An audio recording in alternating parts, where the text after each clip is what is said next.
शांति। ओम शांति।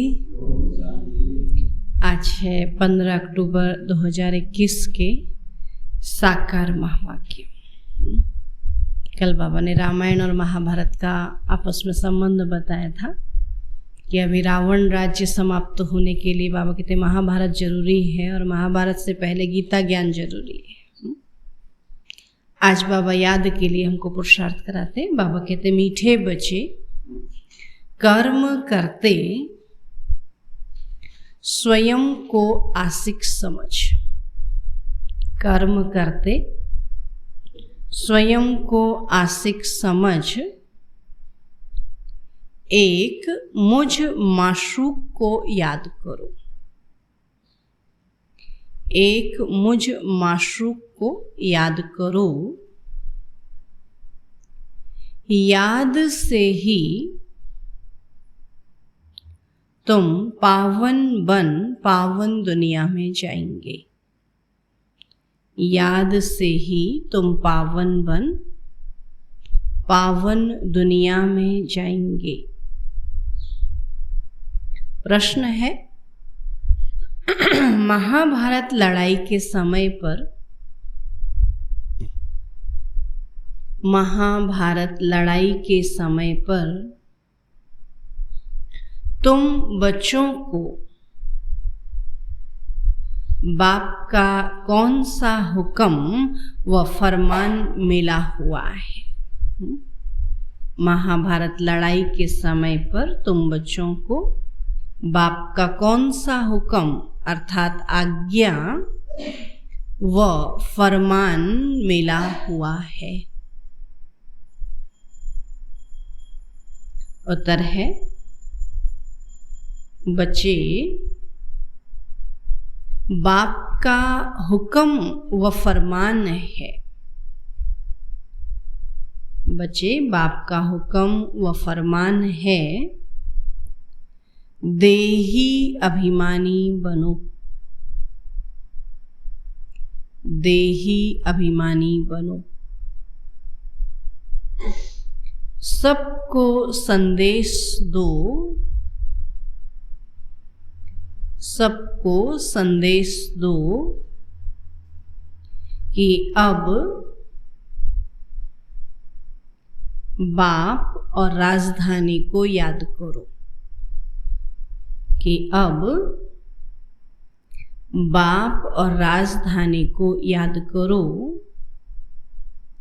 अपनी चलन को सुधारो। अपनी चलन को सुधारो। बहुत बहुत मीठे बनो। बहुत बहुत मीठे बनो। कोई को दुख मत दो। कोई को दुख मत दो। याद में रहने की आदत डालो। याद में रहने की आदत डालो और स्वदर्शन चक्रधारी बनो। और स्वदर्शन चक्रधारी बनो। कदम आगे बढ़ाने का पुरुषार्थ करो। कदम आगे बढ़ाने का पुरुषार्थ करो। ओम शांति। बच्चे बैठे हैं बाप की याद में। ऐसा तो कोई सत्संग नहीं जहाँ कोई बैठे और कहे कि सब बच्चे बैठे हैं बाबा की याद में। कोई ये नहीं कहता कि बाप को याद करो, है ना बाप के याद करते हैं। भगवान कहते, ईश्वर कहते, लेकिन उसको बाप नहीं कहते। तो यह एक ही स्थान है। बच्चे जानते हैं बाबा ने डायरेक्शन दिया है कि जब तक जीते रहो तब तक बाप को याद करते रहो। यह पारलौकिक बाप ही कहते हैं कि हे बच्चों, और सब बच्चे सुन रहे हैं, न सिर्फ तुम बच्चे परंतु सभी को कहते हैं कि बच्चे बाप की याद में रहो, तो तुम्हारे जन्म जन्मांतर के जो पाप हैं जिसके कारण कट चढ़ी हुई है वह सब निकल जाएगी और तुम्हारी आत्मा सतो प्रधान बन जाएगी। तो तुम्हारी आत्मा असुल थी ही सतो प्रधान, है ना। सतयुग में सभी क्या थे? सतो प्रधान। फिर पाठ बजाते बजाते तमो प्रधान बन गई है। तो यह महावाक्य सिवाय बाप के कोई कह न सके, है ना। दुनिया में तो किसी को कहो बोलो तो है ही बुरे, और बाबा क्या कहता, ये तो बहुत अच्छे थे, सतो प्रधान थे, लेकिन अभी धीरे धीरे ऐसे बन गए। लेकिन दुनिया वाले क्या कहते, ये तो कभी थे ही नहीं अच्छे, ना। उल्टा है ना दुनिया में। तब बाबा कहते कि यह महावाक्य सिवाय बाबा के कोई कह न सके।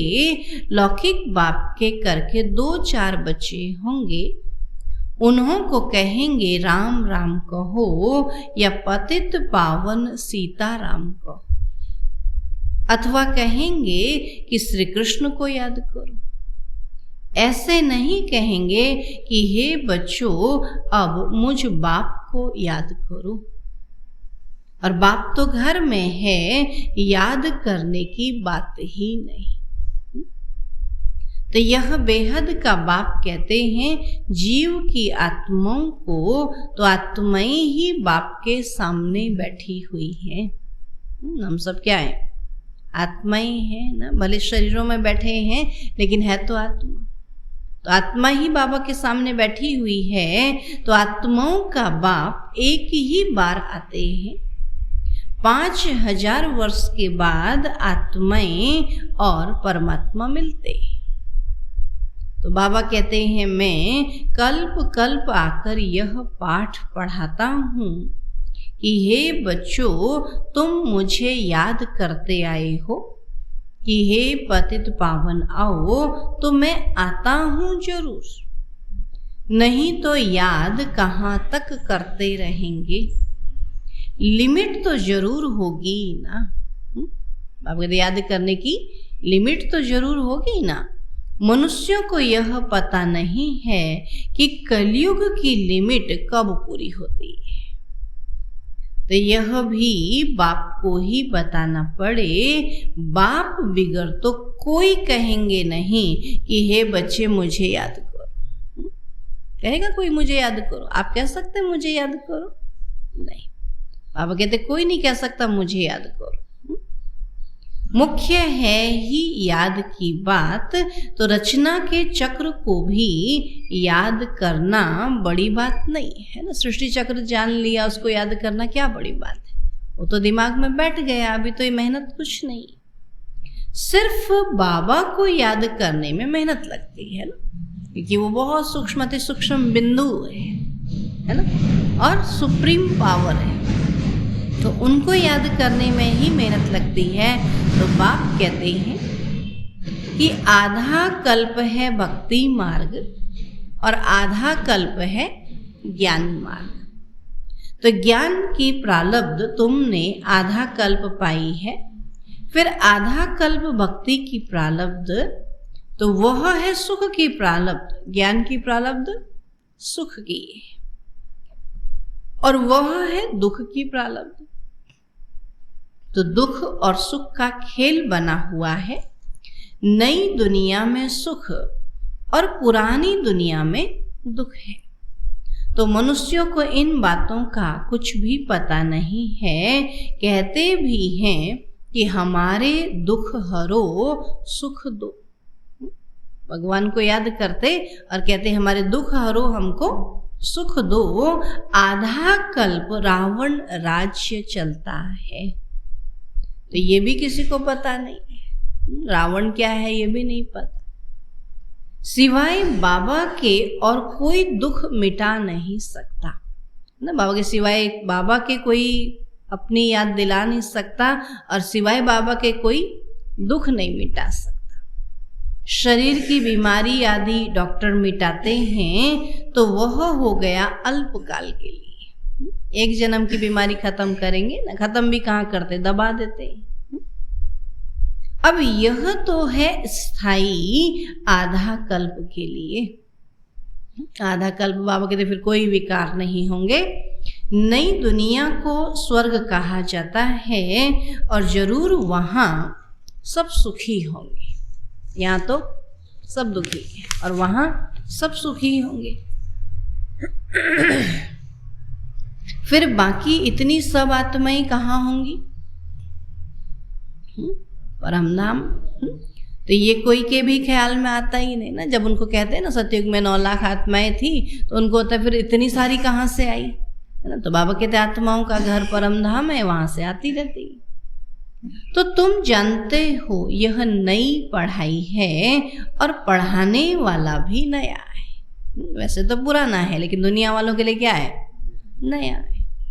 तो भगवानुवाच मैं तुमको राजाओं का भी राजा बनाता हूं, और यह भी बरोबर है कि सतयुग में एक ही धर्म होता है, तो जरूर बाकी सब विनाश हो जाएंगे। तो नई दुनिया और पुरानी दुनिया किसको कहा जाता है, और सतयुग में कौन रहते हैं, यह भी अभी तुम जानते हो। तो सतयुग में एक आदि सनातन देवी देवता धर्म का राज्य था। तो कल की तो बात है, सतयुग ऐसे जैसे कल ही था। तो यह कहानी है 5000 वर्ष की। तो बाप बताते हैं 5000 वर्ष पहले भारत में इन देवी देवताओं का राज्य था, और वह 84 जन्म लेते लेते अभी पतित बने हैं। इसलिए अभी पुकारते हैं कि आकर हमको पावन बनाओ। तो निराकारी दुनिया में तो सभी पावन आत्माएं ही रहती हैं। फिर नीचे आकर पाठ बजाती हैं तो सतो रजो तमो में आती है। तो सतो प्रधान को निर्विकारी कहा जाता है ना। सतयुग में सभी सतो प्रधान हैं, तो सभी निर्विकारी। तो तमो प्रधान अपने को विकारी कहलाते हैं और समझते हैं यह देवी देवताएं निर्विकारी थे और हम विकारी हैं। इसलिए बाबा कहते हैं देवताओं के जो पुजारी हैं उन्हों को यह ज्ञान झट बुद्धि में बैठेगा, क्योंकि देवता धर्म वाले कभी देवता रहे हैं ना, तो बाबा कहते उनको झट समझ में आएगा। और जो देवता बने ही नहीं तो वो कहते ऐसा तो हो ही नहीं सकता है। तो अभी तुम जानते हो जो हम पूज्य थे वही फिर पुजारी बने हैं। जैसे क्रिश्चियन क्राइस्ट की पूजा करते हैं क्योंकि उस धर्म के हैं, तो तुम भी देवताओं के पुजारी हो तो उस धर्म के ठहरे। तो देवताएं निर्विकारी थे और वह अभी विकारी बने। सतयुग में निर्विकारी थे और कलयुग में विकारी बने। तो विकार के लिए ही कितने अत्याचार होते हैं ना सारी दुनिया में। बाबा कहते हैं विकार के कारण ही सारे अत्याचार हैं। तो बाबा कहते हैं मुझे याद करने से तुम्हारे विक्रम विनाश होंगे और तुम सदा सुखी बनेंगे। यहाँ है सदा दुखी, कलयुग में सब सदा दुखी। अल्प काल का सुख है और वहां तो सब सुखी होंगे। फिर भी पद में फर्क है ना। सुख की भी राजधानी है तो दुख की भी राजधानी है। सुख की राजधानी सतयुग है और दुख की राजधानी कलयुग है। तो शिव बाबा जब आते हैं तो विकारी राजाओं की राजाई भी खत्म हो जाती है, क्योंकि यहाँ की प्रारब्ध पूरी हो गई है ना। बाबा के राजाई तो है ही नहीं ना, अभी तो प्रजा का प्रजा पर राज्य है ना। तो अभी तुम बच्चे जानते हो बाप की श्रीमत पर चलना है। तो बाप कहते हैं जैसे मैं शांति का सागर हूं, प्यार का सागर हूं, तो तुमको भी ऐसा ही बनाता हूं। बाबा अपने जैसा ही तो बनाएंगे ना। तो यह महिमा एक बाप की है, कोई मनुष्य की महिमा नहीं है। तो तुम बच्चे जानते हो बाप पवित्रता का सागर है और हम आत्माएं भी जब परमधाम में रहती हैं तो पवित्र हैं। तो यह ईश्वरीय नॉलेज तुम बच्चों के पास ही है और कोई जान न सके। जैसे ईश्वर ज्ञान का सागर है, स्वर्ग का वर्षा देने वाला है, उन्हें बच्चों को आप समान भी जरूर बनाना है। पहले तुम्हारे पास बाप का परिचय नहीं था? याद जरूर करते थे लेकिन कहते थे पता ही मालूम नहीं। तो बाबा कहते परिचय ही नहीं था ना। और अभी तुम जानते हो परमात्मा जिसकी इतनी महिमा है वह हमको ऐसा ऊंच बनाते, तो अपने को ऐसा ऊंचा बनाना पड़े ना। बाबा बनाने आया है तो हमको बनना पड़े। कहते हैं ना इनमें दैवी गुण बहुत अच्छे हैं जैसे कि देवता। किसी मनुष्य में बहुत अच्छे गुण होते हैं ना, कहते तो देवता जैसा है। बाबा कहते किसी का शांत स्वभाव होता है, किसी को गाली आदि नहीं देता है तो उनको अच्छा आदमी कहा जाता है। कई तो बात बात में गाली निकालते रहते हैं ना, तो देखो बोलने का भी तमीज नहीं है। और कोई बहुत अच्छे शांत तो होते हैं, बाबा कहते उनको अच्छा आदमी कहा जाता है, परंतु वह बाप को और सृष्टि चक्र को नहीं जानते। अच्छे हैं लेकिन बाबा को नहीं जानते। तो अब बाप आकर तुम बच्चों को अमर लोक का मालिक बनाते हैं, तो नई दुनिया का मालिक बाप बिगर कोई बना ही नहीं सकता। आपके सत्य का मालिक तो एक बाबा ही बना सकता। तो यह है पुरानी दुनिया और वह है नई दुनिया। तो नई दुनिया में देवी देवताओं की राजधानी होती है और कलयुग में वह राजधानी है ही नहीं। देवताओं की राजधानी नहीं, यहाँ तो असुरी मनुष्यों की राजधानी है ना। तो बाकी अनेक राजधानियां हैं लेकिन देवी देवताओं की राजधानी नहीं। अब फिर अनेक राजधानियों का विनाश हो और एक राजधानी स्थापन होनी है। जरूर जब राजधानी नहीं हो तब बाप आकर स्थापन करे, और सो तो सिवाय बाप के और कोई कर न सके। तो तुम बच्चों का बाप में कितना लव होना चाहिए। बाबा का हमारे से लव है तो हमारा भी बाबा से कितना लव होना चाहिए। जो बाप कहेंगे सो करेंगे जरूर। एक तो बाबा कहते हैं मुझे याद करो और दूसरा सर्विस करो, दूसरों को रास्ता बताओ। जैसे मुझे रास्ता मिला ऐसे मैं औरों को भी रास्ता बताओ। देवी देवता धर्म वाले जो होंगे उनको असर पड़ेगा जरूर। हम महिमा करते ही हैं एक बाप की, और बाप में गुण हैं तो बाप ही आकर हमको गुणवान बनाते हैं। जो जैसा होगा वैसा ही बनाएगा। तो बाबा गुणवान है तो बच्चों को भी गुणवान बनाते हैं। बाबा कहते बच्चे बहुत मीठा बनो, प्यार से बैठ सबको समझाओ। बाबा कहते क्या जाता है, बोलना तो आपको है ही ना, तो क्यों ना प्यार से बैठकर समझाओ। भगवानु आज मामेकम याद करो तो मैं तुमको स्वर्ग का मालिक बनाऊंगा। तुम्हें अब वापस घर जाना है। पुरानी दुनिया का महाविनाश सामने खड़ा है। आगे भी महाभारी महाभारत लड़ाई लगी थी तो भगवान ने राजयोग सिखाया था। अब अनेक धर्म है। सतयुग में एक धर्म था जो अब प्रायः लोप हो गया है। तभी बाप आकर अनेक धर्मों का विनाश कर एक धर्म की स्थापना करते हैं।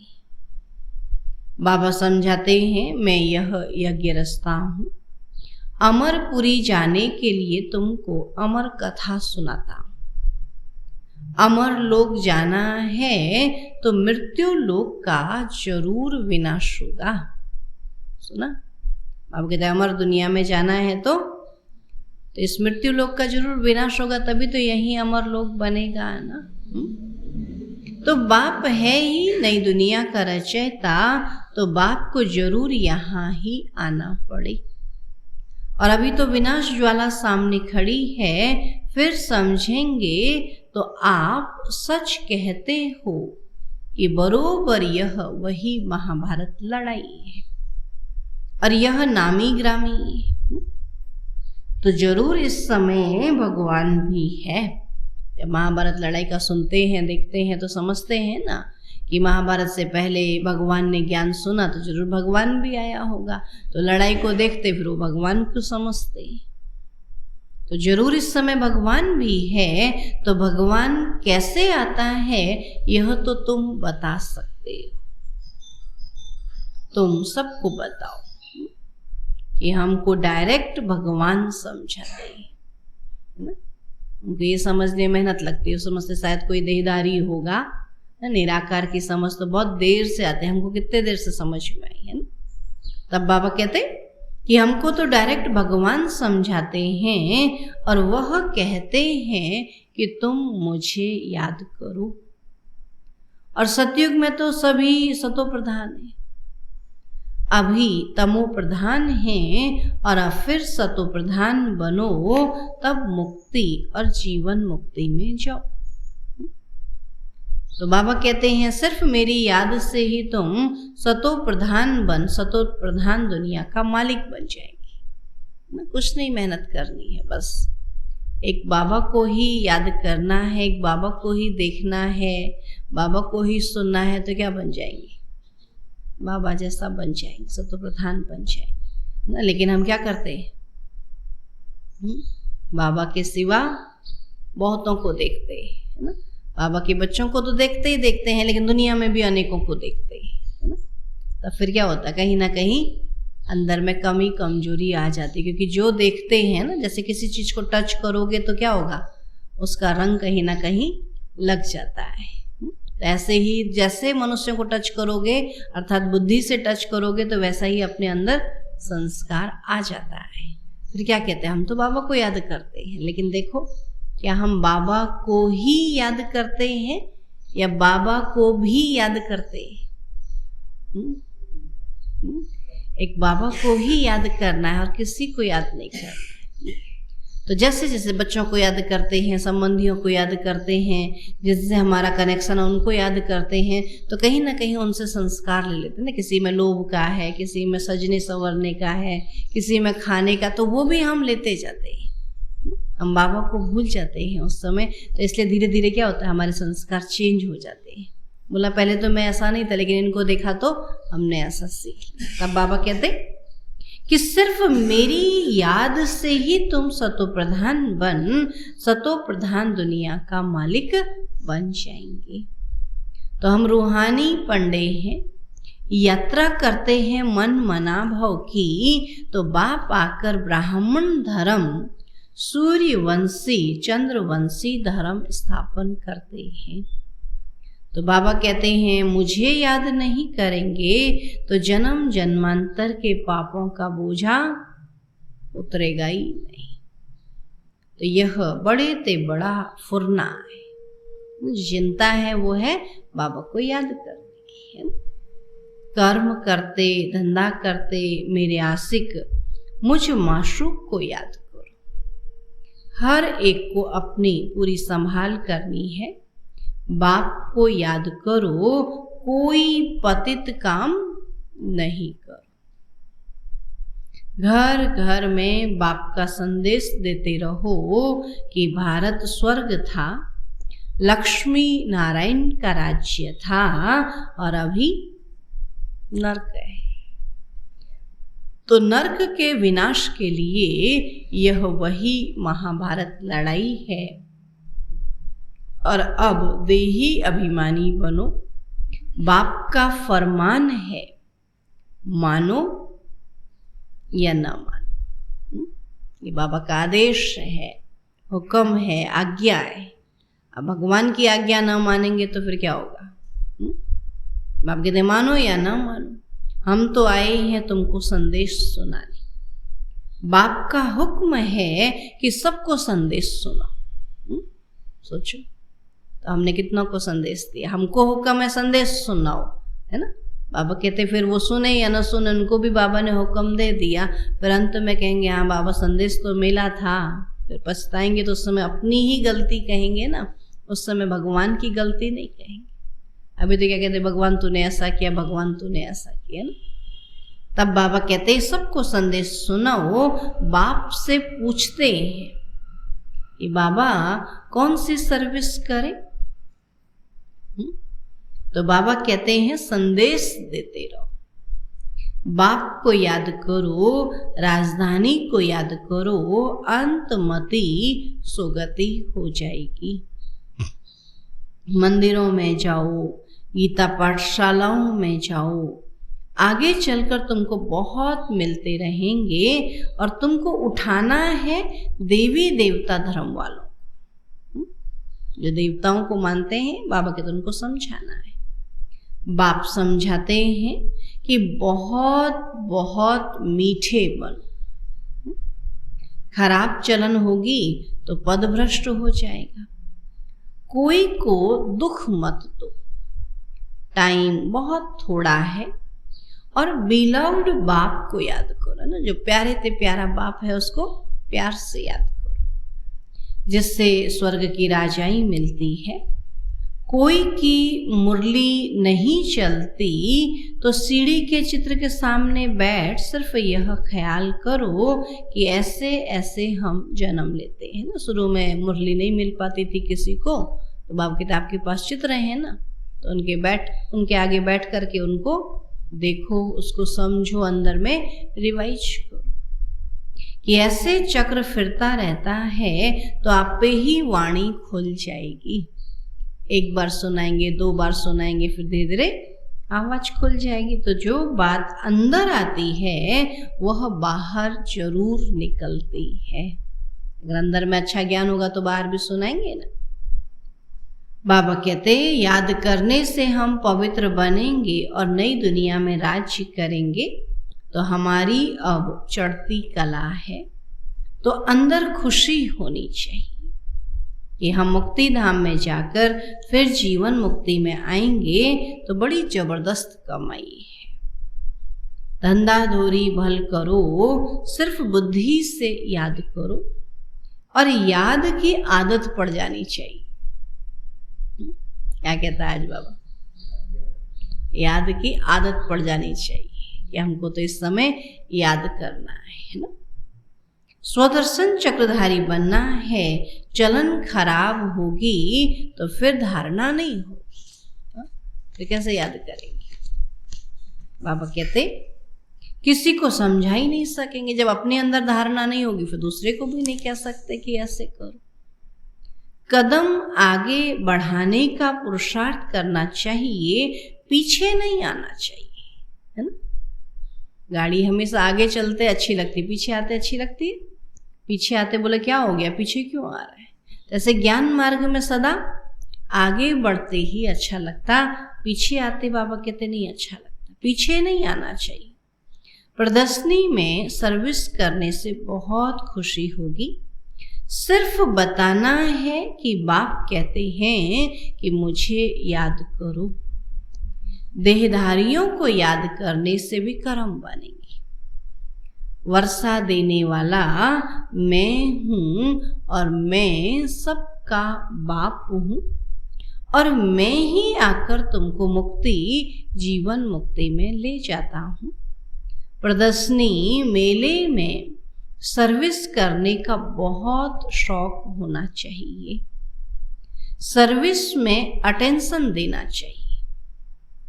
आप ही बच्चों को ख्यालात आने चाहिए, है ना। बाबा कहते अपने आप से संकल्प चलने चाहिए कि कैसे हम सबकी सेवा करें, है ना। कोई कहे सेवा करो फिर सेवा करे, बाबा कहते नहीं, आप पे ही ख्यालात आने चाहिए।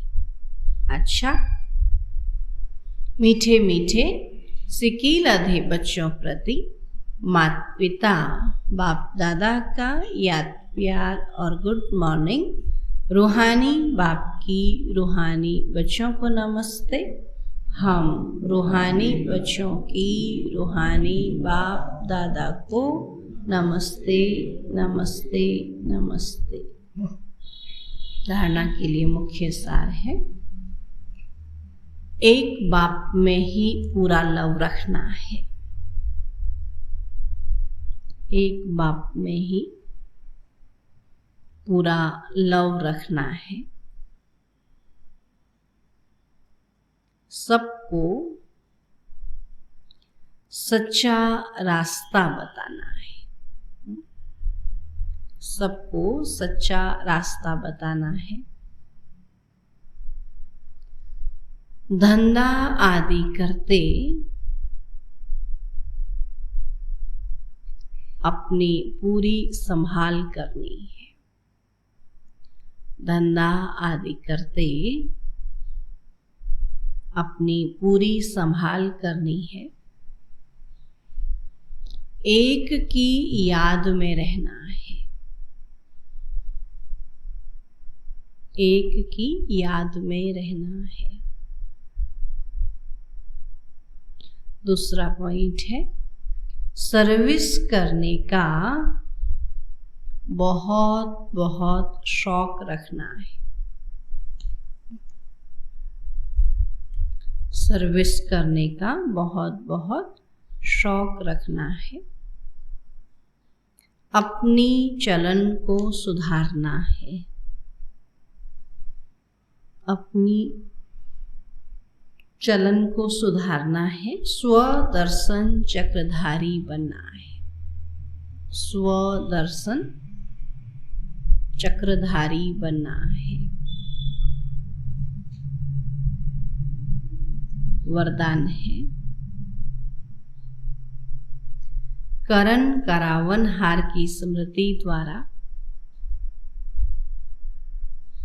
करण करावन हार की स्मृति द्वारा सहज योग का अनुभव करने वाले,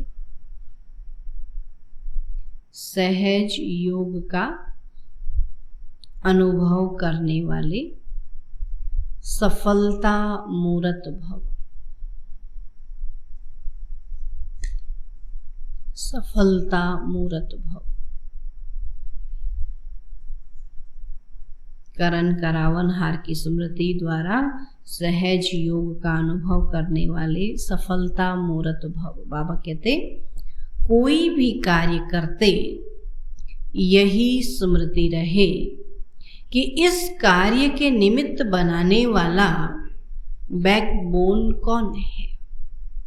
बिना बैकबोन के कोई भी कर्म में सफलता नहीं मिल सकती। इसलिए कोई भी कार्य करते सिर्फ यह सोचो कि मैं निमित्त हूं। कराने वाला स्वयं सर्वसमर्थ बाप है और यह स्मृति में रख कर्म करो तो सहज योग की अनुभूति होती रहेगी। फिर यह सहज योग वहां सहज राज्य कराएगा। यहाँ के संस्कार वहां ले जाएंगे। बाबा कहते हैं, यहाँ जितने अच्छे संस्कार होंगे, जितना मीठा स्वभाव अच्छा होगा, तो ऐसे संस्कार फिर वहां लेके जाएंगे। स्लोगन है, इच्छाएं परछाई के समान है। इच्छाएं परछाई के समान हैं। आप पीठ कर दो तो पीछे पीछे आएंगी।